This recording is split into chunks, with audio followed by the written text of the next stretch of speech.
ये 75% रिजर्वेशन को लेकर 75% रिजर्वेशन को लेकर जो माननीय हाईकोर्ट के अंदर मैटर चल रहा था, ये पर्टेन करता था सन 2020 के अंदर एक एक्ट बनाई थी स्टेट ऑफ हरियाणा ने, जिसके अंदर ये कहा था कि 75% रिजर्वेशन रखी जाएगी लोकल कैंडिडेट्स के लिए जो भी प्राइवेट एम्प्लॉयमेंट के अंदर आएंगे। पहले सैलरी कैप थी 50,000, उसको फिर करके 30,000 को 50,000 कर दिया गया था जी।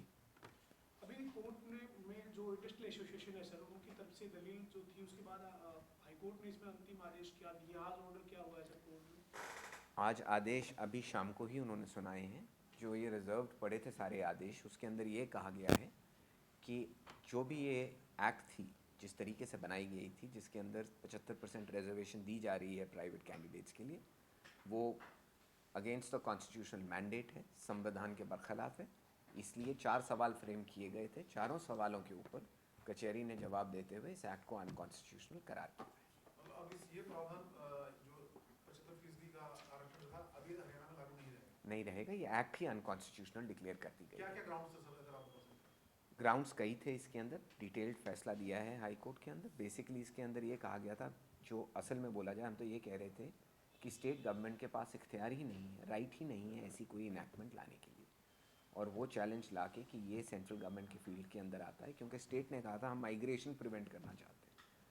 माइग्रेंट्स के आने से सरकार के ऊपर प्रेशर पड़ता है, सरकार की सहूलतों पे प्रेशर पड़ता है, उस चीज़ को लेके इसको चैलेंज किया गया था, और वो हमारी आर्ग्यूमेंट मानते हुए हाई कोर्ट ने इस एक्ट को अनकॉन्स्टिट्यूशनल करार किया है। किस आर्टिकल के तहत ये जो हरियाणा सरकार ने एक्ट बनाया था, और आज सुप्रीम कोर्ट ने बेसिकली क्या कहा? ऐसा है जी, इन्होंने ये तो लिखा ही नहीं था कि किस प्रोविज़न के अंडर ये एक्ट बना रहे हैं, इसलिए हमने कहा था कि आर्टिकल 35 और एंट्री 81 लिस्ट 1 के हिसाब से आपके पास ये राइट ही नहीं है, और ये वायलेटिव है article 19(5), 19(6), article 14 constitution of India के, और वो मान ली गई है। सर, देश के कई राज्यों में पहले से इस तरह के आरक्षण लागू नहीं है सर, तेलंगाना 3 में है, उसके अंदर सुप्रीम कोर्ट के अंदर ये कहा गया था, वो इनैक्टमेंट्स वो हैं जहाँ पे सरकार की करीबी पार्लियामेंट की अप्रूवल के साथ लाई गई थी और स्पेशल कंडीशंस के अंदर थी। वो आर्ग्यूमेंट इसके अंदर ली गई थी और वो यहाँ पे एड्रेस की गई है इशू। सर, इसमें एक सवाल ये था कि अब जैसे डिसीजन आ गया कोर्ट का, तो इस कानून के तहत जिनको नौकरियां मिली हुई उन पर क्या कुछ असर पड़ेगा, या वो जब एक्ट ही नहीं रहा तो एक्ट का तो वजूद ही ख़त्म कर दिया गया है, तो इसके हिसाब से इसका क्या एक्शन होता है क्या नहीं होता है तो इसके बाद ही पता चलेगा। डिटेल जजमेंट अभी आई है, पढ़ी जाएगी, उसके बाद ही बाकी के चीज़ों के ऊपर कोई भी। अगर सरकार जिस तरह ये ओपिनियन के साथ अगर आगे बढ़ती है और सुप्रीम कोर्ट जाती है, हाँ क्या तो उसके बाद क्या वो रास्ते खुले हैं सरकार के लिए? सरकार के लिए बिल्कुल खुले हैं जी। सुप्रीम कोर्ट जाने के लिए, सुप्रीम कोर्ट के लिए जाने के लिए सरकार के पास पूरे रास्ते खुले हैं, कोई उसमें रोक टोक नहीं है।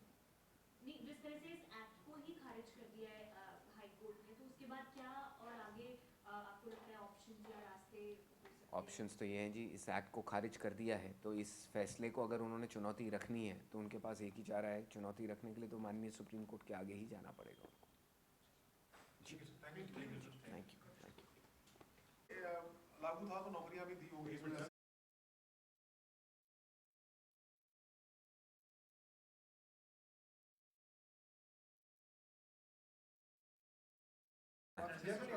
नहीं, ऐसा है जी।